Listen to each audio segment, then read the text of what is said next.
The following podcast is going to contain spoilers, along with me, just a regular guy, talking about all the things I love, such as comics, movies, television, music, and books. So yeah, proceed at your own risk.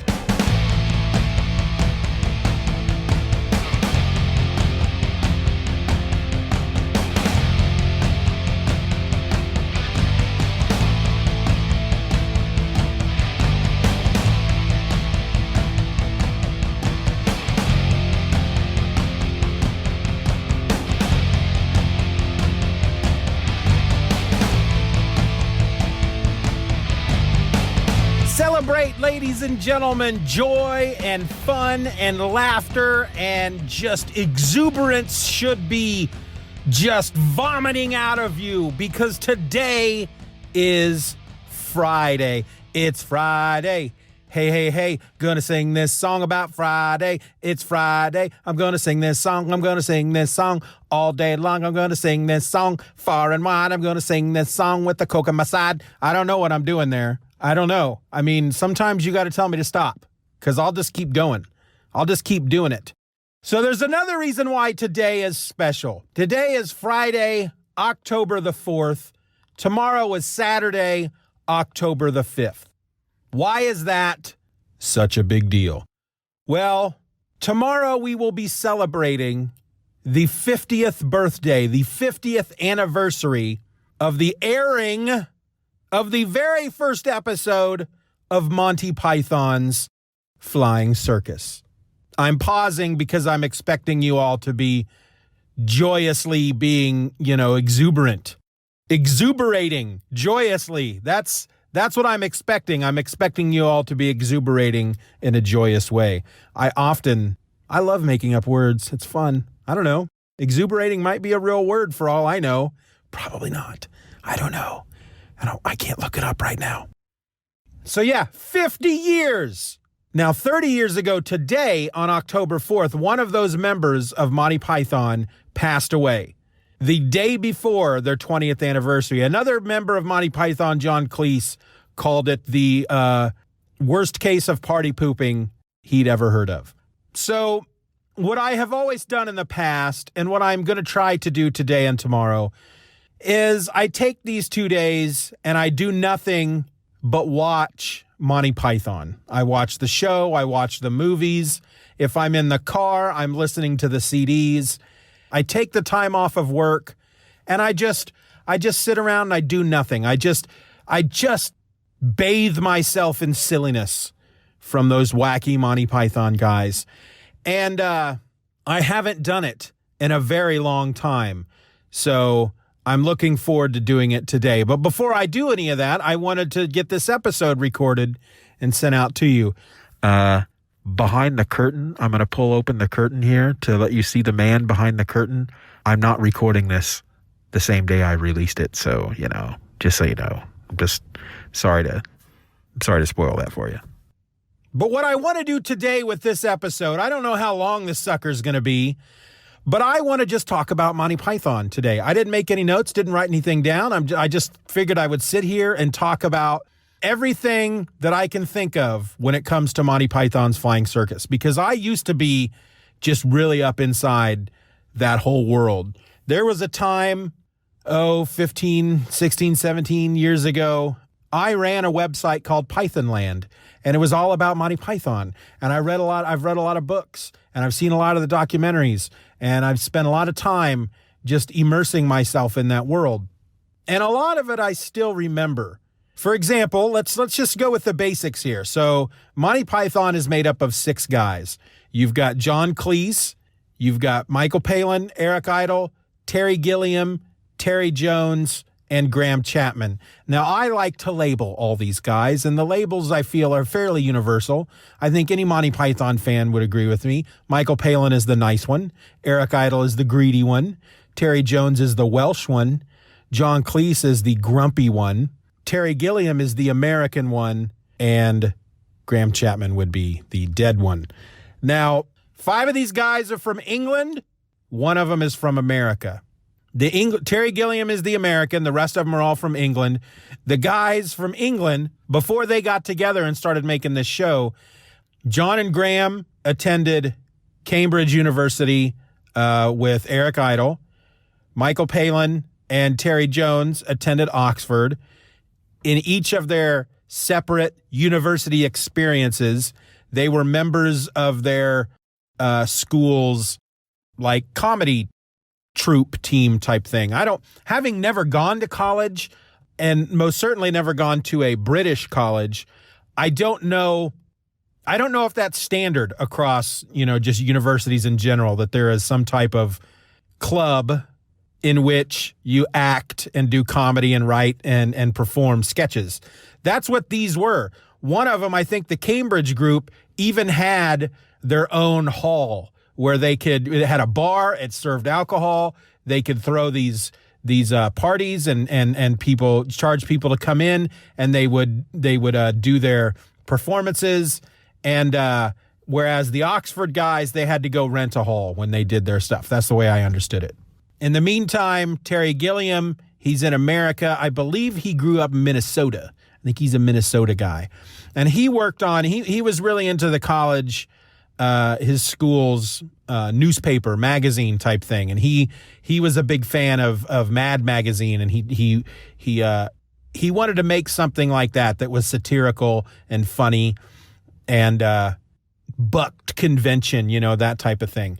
Well, after the fellas all left university, they all individually started writing for this thing called the Frost Report, which was a show that David Frost did. John Cleese would also act in some of the sketches on the Frost Report. He has probably, it's funny when I run into people who have heard of Monty Python but really don't know anything about Monty Python, they always assume that John Cleese was Monty Python. And I have over the years have just stopped correcting people, especially those folks that know more than I do, quote unquote. The people that'll tell me, no, I'm pretty sure it was Michael Palin that died.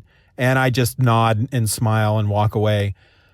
So John Cleese he's probably the most iconic. He's probably the most famous. Most people outside of the Monty Python bubble assume that he is either A, Monty Python, or he was the leader. It was his group. And that's because he started getting in front of the cameras before the rest of them. Graham Chapman did a bit, and Terry Jones and Terry Gilliam, or Terry Jones and Eric Idle and Michael Palin, they did some too. But John Cleese was out there first. He did a lot more TV in front of the camera than the others. Eventually, Terry Jones, Eric Idle, and Michael Palin went off to do a show called Do Not Adjust Your Set. It was a children's program, and it was a collection of sketches, but it also had this band on there. I think they were called the Bonzo Doodah Band, something like that. The Bonzo Dog Doodah Band. My memory's failing me. But one of the guys in that group, his name was Neil Ennis, and he comes into the story later. He helps them with some of their music. He was in The Holy Grail. He played Brave Sir Robin, his minstrel. That was Neil Ennis. This isn't gonna flow in any kind of this isn't gonna flow in any kind of real order. This is just off the top of my head, so I'm just spitting it out there.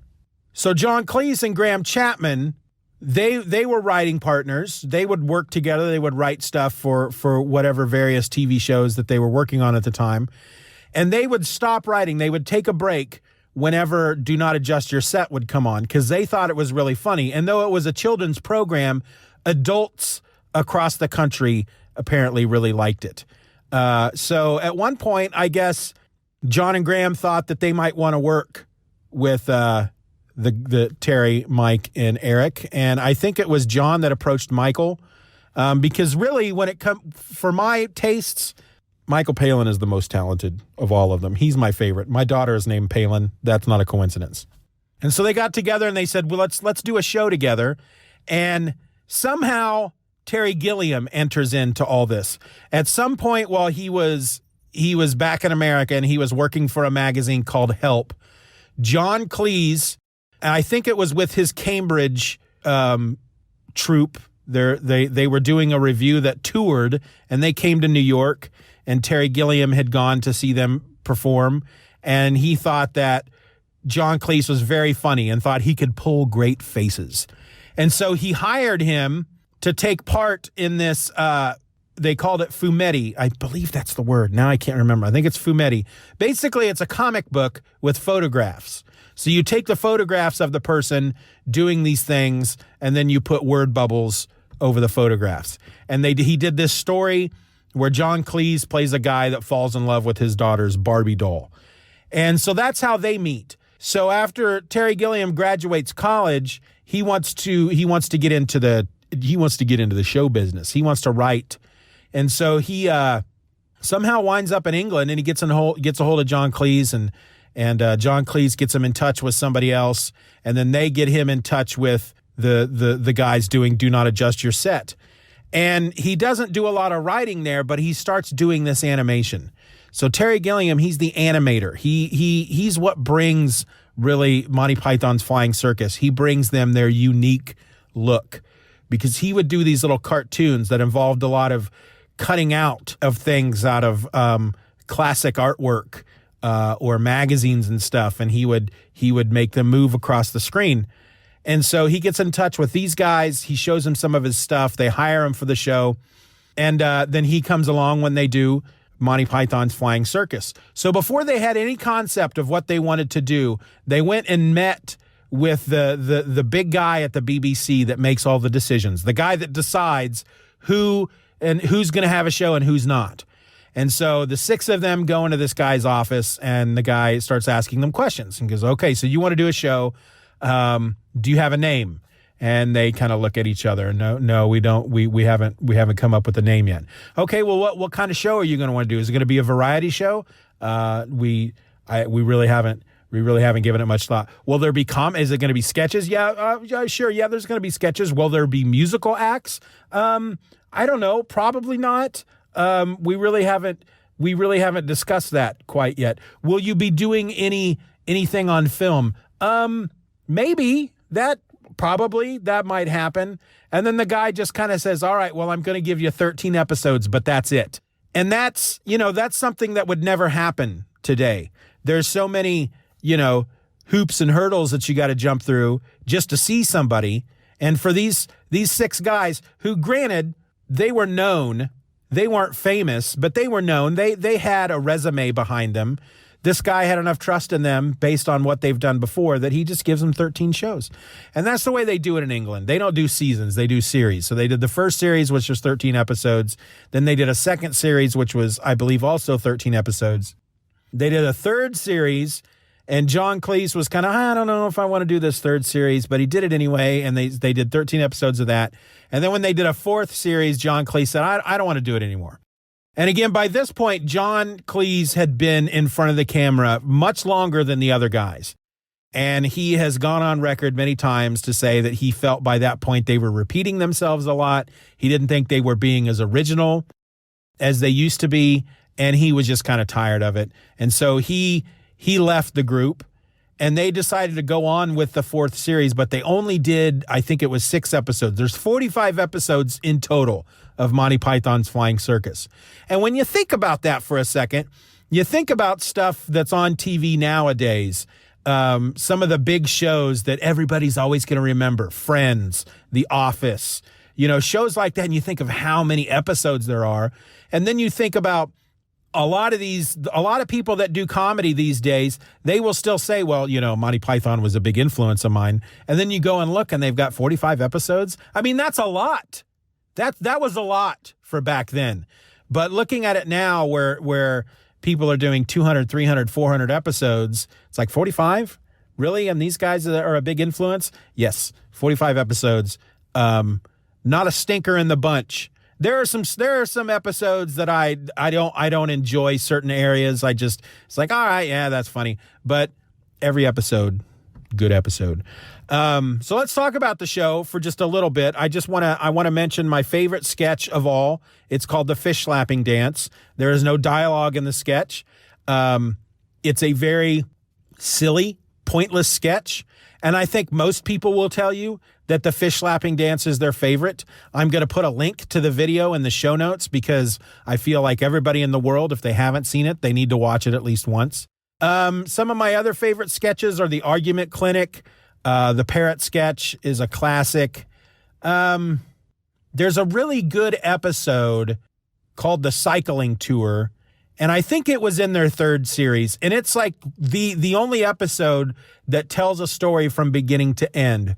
And Michael Palin is the guy named Mr. Pither, who is taking a cycling tour. He's on a bike. He's taking a cycling tour of North Cornwall, and he ends up in Russia somehow. It's pretty funny. They have another one that's kind of almost close to a complete story in one episode, and they do a sketch called the Sci-Fi Sketch that lasts most of the episode about aliens that look like blancmanges that come down and turn all of England into Scotsmen so that they can win Wimbledon, because apparently the Scottish are not known to be good tennis players. So if the entire country are Scotsmen, then the blancmanges can play tennis against them and win, because the Scotsmen are not good tennis players. That I have a fond memory of that. Arthur Two Sheds Jackson, some of the original ones, The Man with Three Buttocks. The Piranha Brothers is a great sketch. It's like a documentary about these two gangsters, the Piranha Brothers, and the terror they caused in England. There's a really good kind of news program, news magazine type sketch about what they call the mouse problem, which is young men dressing up as mice. That's really funny. It's handled as if, these are men who have become homosexuals, and it's a problem that they have to deal with.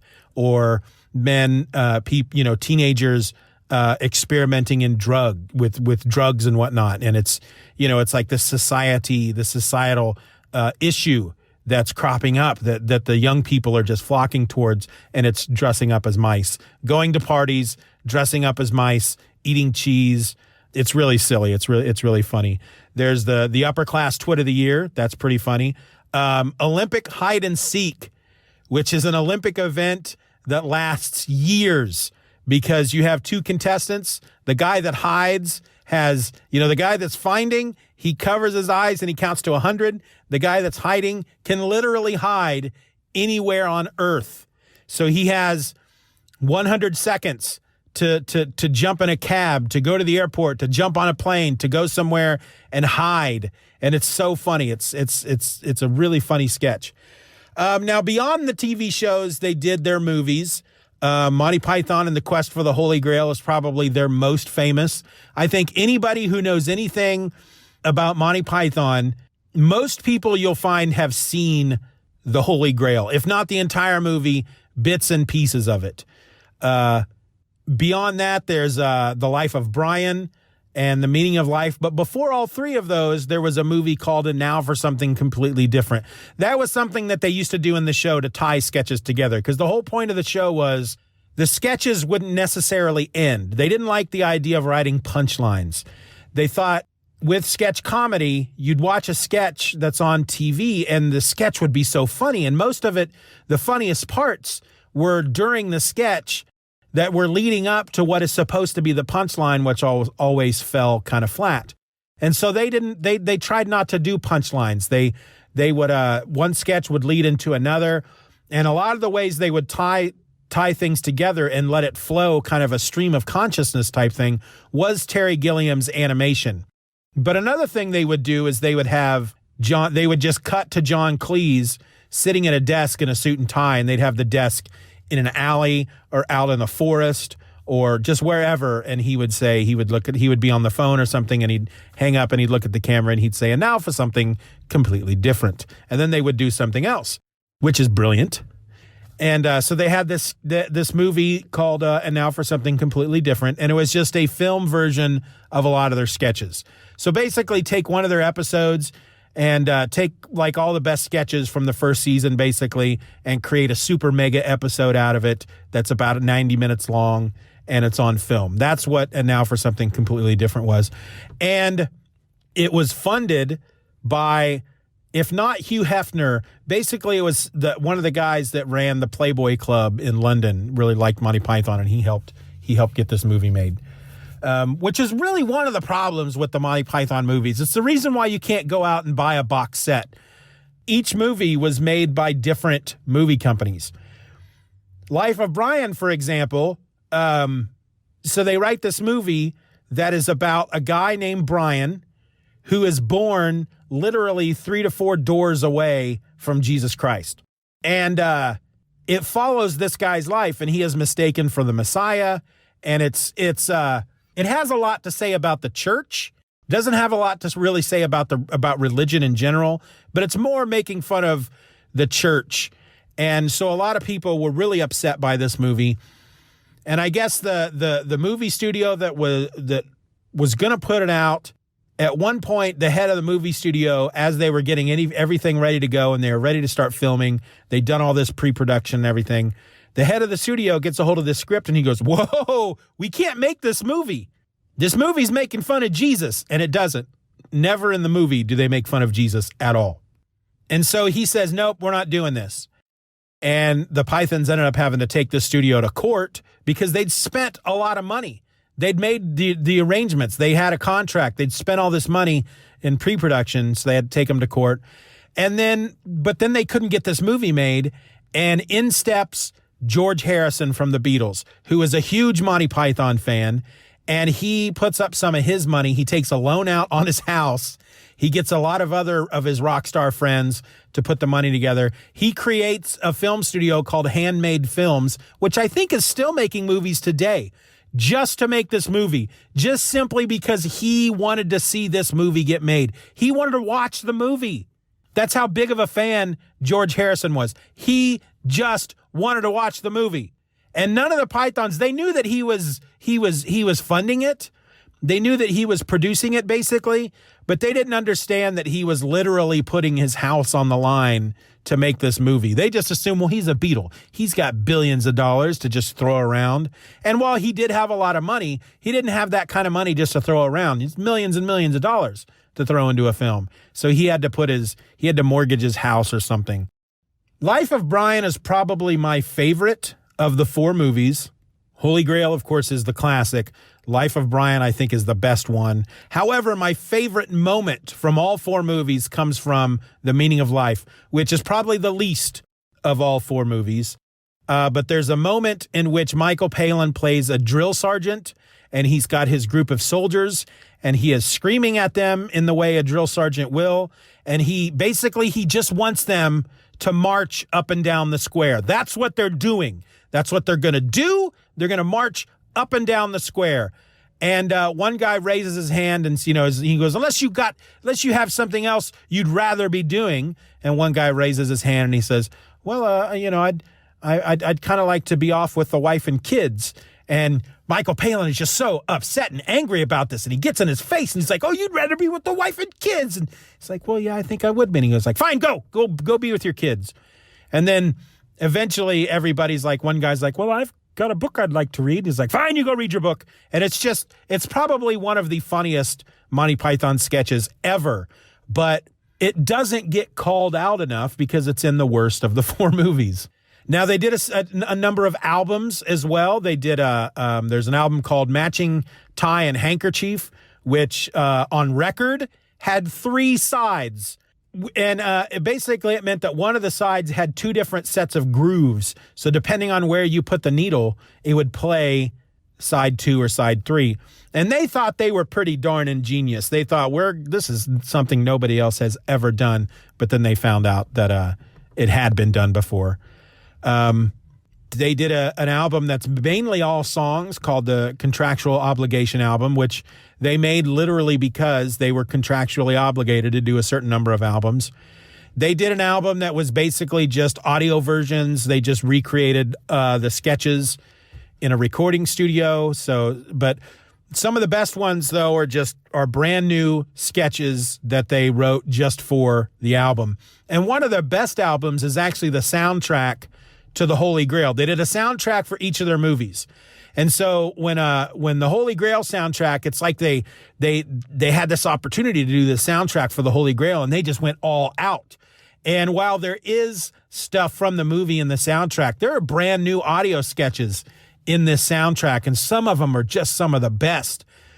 And then Life of Brian came along, and they were like, well, we'll put in a little, we're not going to put in as much effort as we did on the Holy Grail. And so they did the Life of Brian soundtrack, and basically it was just all the new stuff is just Eric Idle and Graham Chapman. And Graham Chapman is like the voice guy who introduces the sketches, and Eric Idle is the guy in the booth. And so he's like the producer, the director, and whenever Graham has questions or he gets something wrong, Eric Idle will come in and help him and fix it out.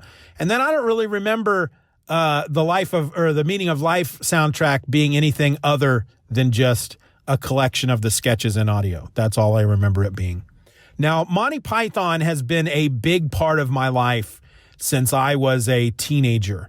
I don't remember how old I was when I first discovered Monty Python. I know my dad was watching the Holy Grail. Whether he had rented the video or it happened to be on TV some night, I don't remember. I just remember walking into the room, and the scene. There's a scene in the Holy Grail, if you have not seen it, where two knights are fighting, a black knight and a green knight. And the black knight ends up winning, and then King Arthur comes up and he wants to cross the black knight's bridge, but the black knight won't let him cross. And so they have to fight, and then Arthur cuts off his arm, and the black knight's like, doesn't hurt. And they keep fighting, and he cuts off his other arm, then he cuts off one of his legs, and he cuts off his other leg. It's very violent, but hilarious at the same time. And so I walk into the room as my dad is watching this, and the two knights are fighting at the beginning, and I'm like, ooh, I love stuff like this. Knights with swords. And so I kind of just stop, and I'm watching, and my dad doesn't tell me to beat it. You know, my dad's not like, hey, take off, you're not supposed to watch this. And the black knight kills the green knight in a very bloody way, and I'm like, oh my goodness. And my dad starts laughing. And I thought, well, I guess that's funny, I guess. And then I end up sitting down, and Arthur comes in, and that whole thing goes on, and he cuts off the black knight's arm, the first arm that he cuts off, and blood goes squirting out of the arm socket. Psst. And my dad is just cracking up, and I'm realizing that, yes, this is very funny. And I remember, all I can remember, the first time I ever saw any Monty Python was that scene, and then the scene where the black knights, or the French knights, launched the cow over the castle wall, which was the funniest thing that my young mind had ever seen up to that point in my life. So then I discover that there's this show on PBS that they play after Benny Hill, which Benny Hill I thought was all right. It had half-naked girls in it. That was kind of cool. But I stuck around and started watching Monty Python and didn't watch a lot of it because it was on at weird times, and I could never. It wasn't like regular TV where I knew on Saturday night at 7, a new episode of Monty Python would be on. And I didn't know that these were not new episodes. I didn't know that it had been airing on British TV for a few years, and it wasn't until just recently at that time that a PBS station in Texas started airing the shows, and then all the other PBS stations across the country started airing the shows, and that's how Monty Python got really big in America. I didn't know all that. I just knew it was a show on PBS. I didn't know when it was on. I would catch it every once in a while. I thought it was funny.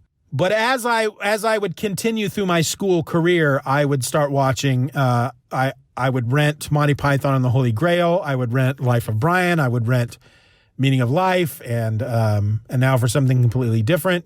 There was a video store where you could rent videos that had some of the videotapes that had the episodes on them, so I would rent those.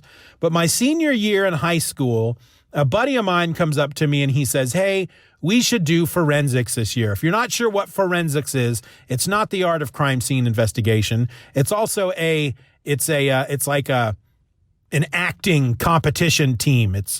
You can do poetry or prose, or two of you can team up to duet acting. You can do improvisation. And we did duet acting. So we got to pick a scene and act it out. You had like 5 to 7 minutes to do a scene. And I was like, I don't really act. That's not something I do. And he goes, we could do something for Monty Python. And I said, I'm in. And so we really wanted to do the Black Knight scene from Monty Python, but it's not that long. You have to be over a certain amount of time and you have to be under a certain amount of time. You have to hit, you can't do any less than 5 minutes. You can't do any more than 7, something like that. Well, the Black Knight scene wasn't long enough, so we asked the teacher that was in charge of forensics. We said, well, can we combine scenes from the Holy Grail and make it into one scene? And she said, sure. And I think nowadays, because my kids, Simon has gone through forensics, and I think the rules are different, but it was something that they allowed us to do then. And so we managed to combine. There's a scene in the movie called the Constitutional Peasant Scene, in which Graham Chapman comes up. He's riding his fake horse along a road, and ahead of him is Michael Palin pulling a cart. And he can only see him from behind, and the guy is wearing rags, and he says, "Old woman." And Palin turns around and he says, "I'm a man." And that's actually not the line. I could do the scene for you from heart right now, but I'm not going to. Anyway, we took that scene and we managed to combine it with the Black Knight scene. We go to our first meet and we win a gold medal. We never did that well the rest of the year, but we won a gold medal the first time out, which meant we could go to state, and we didn't do all that well at state. But then it wasn't until the following year I'd graduated. I had gone, it was Christmas the year after I graduated. I'd gone with a friend into the big city, Kansas City, to buy Christmas presents for my family. And while we were there, we were in a record store, and I found a Monty Python CD called The Final Ripoff. Now, this was before I had known about the movies at this point. I had known about the TV show, but I still really wasn't watching a lot of. I hadn't seen all of the TV show. I'd only seen bits and pieces. But I find this CD. It's a double CD set called The Final Ripoff. I since learned, at some point after that it was a compilation of it was a best of their other albums. And I go home that night, and everybody else is in bed. I'm living at home with my parents. Everybody else is in bed. I get into bed. I put the CD in. I put my headphones on, and this sketch comes up called the Fish License. And I am the Argument Clinic is on there, and the Fish License sketch is on there. And I am trying so hard not to laugh as loudly as I want to laugh because everybody else in the house is asleep. But at the same time, I'm cursing myself because I'm thinking, if only I had known more about Monty Python when I was in forensics, we could have done the Argument Clinic. We could have done the Fish License. We could have done the Parrot sketch. There was so much we could have done that I didn't realize was out there and available. And so that made me happy and sad at the same time. But it was at that point that I really started actively seeking out everything I could find about Monty Python. There was a 1 year Comedy Central got the rights to Monty Python, and so they were going to air. They were going to start airing all the episodes, and to celebrate, on New Year's Eve they did a marathon where they played all of the episodes back to back. Now, granted, this was on Comedy Central, so there were commercials in there, and these shows were, originally made to air in England, and they didn't do commercials during the shows. I don't know if they did commercials at all, but so these shows were built to not have commercials in them. So you really break up the flow by putting commercials in. But I knew that they were going to air all the episodes. I hadn't, up to that point, I don't think I had seen every episode. So I went out and bought a stack of videotapes. And I got my sleeping bag and put the tape in the VCR. And as soon as, 2 minutes before the first episode aired, I hit record, and then I just sat and watched. And I knew that those videotapes had 6 hours on them. And so as it got into nighttime, I would put in a tape before bed. I would lay down. I'd set my alarm for like 5.5 hours. The alarm would go off. I'd get up. I would wait until the episode that was playing would end, take the tape out, put a new tape in, and I ended up taping every episode. And then I was able to watch them all, and man, I just studied these episodes. I would watch them all the time. I'd listen to the albums. I eventually got all the CDs. I even bought them on record. I mean, Monty Python has been a huge part of my life for decades, and I really don't think I would be the person I am today without Monty Python and the influence it had upon me. And as There's a book out there. Everything I learned from watching Monty Python, and a lot of their humor was intellectual.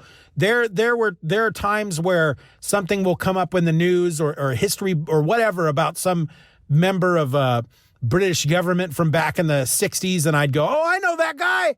He's from a Monty Python sketch. And they weren't like current political. They would mention some political figures every now and then, but that's the thing with Monty Python is that they weren't timely. So you don't watch the sketches today and go, I don't understand that, because they're talking about stuff that happened back in the 60s, and I wasn't alive back then. I don't remember any of it. It's timeless comedy. It really is. And it was such a huge part of my life. It made me who I am today, and it's why we celebrate the 4th and the 5th. Now, the 4th, again, it's the day that we lost Graham Chapman, but I don't spend the day mourning the loss of the man. I spend the day celebrating what he gave us while he was alive. And then tomorrow, Saturday, we'll celebrate just the fact that Monty Python is out there and they're still doing their thing. They a few years back, they did a live show mainly to make money because they got sued over something. They had these court costs they had to pay, so they did this reunion show, the series of reunion shows to pay all their legal defenses. So, hey, I've been talking long enough. I could probably talk for another half hour more, but I'm not gonna. I'm just gonna go ahead and leave you with that. Monty Python, let's celebrate that those guys are out there. Let's celebrate what they've given to us. 50 years of Monty Python. It's an amazing thing. I'm sure we're going to see all kinds of fun stuff this month from the guys. Unfortunately, most of it will probably be over in England. Hopefully, it'll find its way over here. But yeah, celebrate, folks. Plus, it's the end of the week. So I guess that means I'll see you on Monday. I'm out. Just Another Fanboy is a... All right, hold on. Hold it. Pull them horses back in, people. I'm not done. I said I was done, but I'm not done. I have to break back in here because as I was editing this podcast, this episode, it dawned on me that I neglected to mention someone who is rather important in the entire history of the Pythons, and that is Carol Cleveland. She is considered by many, as well as the Pythons themselves, as the honorary 7th member of Monty Python. She, of course, was not one of the originals. She doesn't do any of the writing. She was brought in during the first season, the first series, to play the part of a sexy woman. Basically, when it came to parts with women, typically the guys would just play those parts. They would dress up and drag because they'll be the first to admit they don't know a lot about women.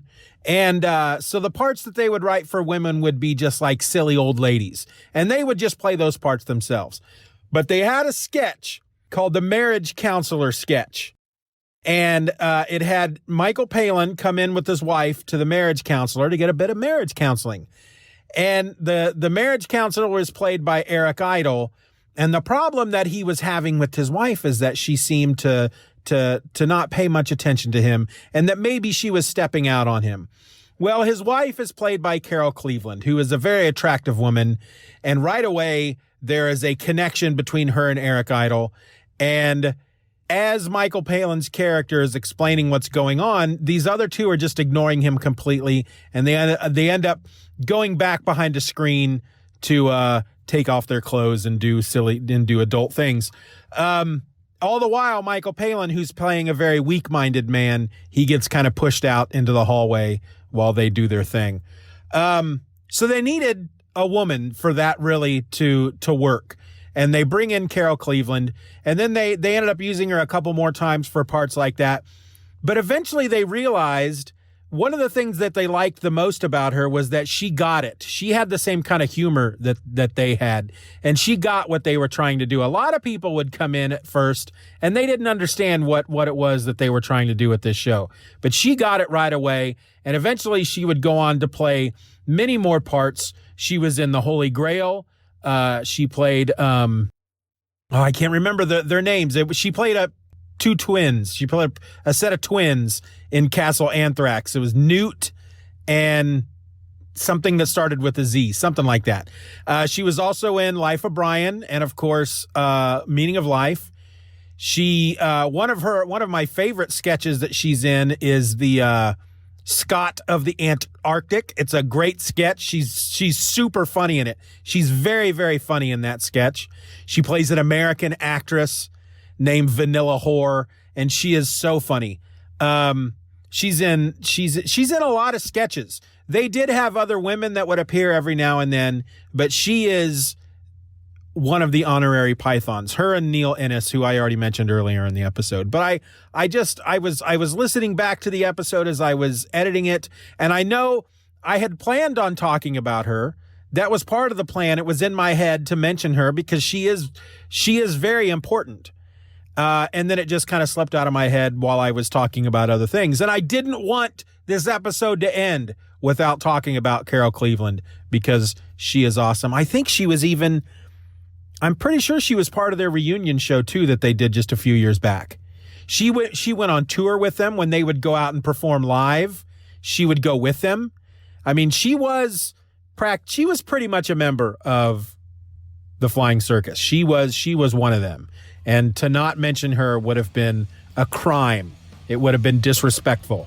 So Carol Cleveland, there you go. All right, now I'm done. Now we can finish the episode. The music's probably playing at this point underneath me, and pretty soon I'm going to say something that'll end the episode, and then we'll just go. And that something is probably going to be something along the lines of me and my name being Steven and how I'm just another fanboy, and then I'm going to ask y'all to be nice to each other. I'm out. Just Another Fanboy is a presentation of the Steven or Else podcast. Questions and comments can be directed to feedback@stevenorelse.com. You can support the show for as little as $1 a month at patreon.com/StevenRor and get instant access to the My Other podcast, a weekly show about whatever crawls its way into my tiny little mind just moments before I tap record.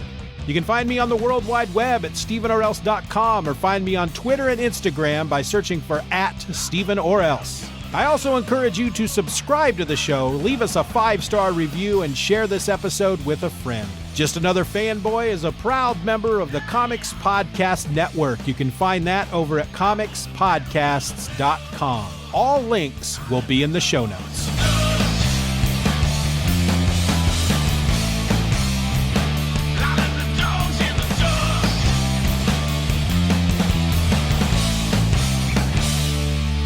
Bye-bye, Daddy. Bye-bye, Daddy.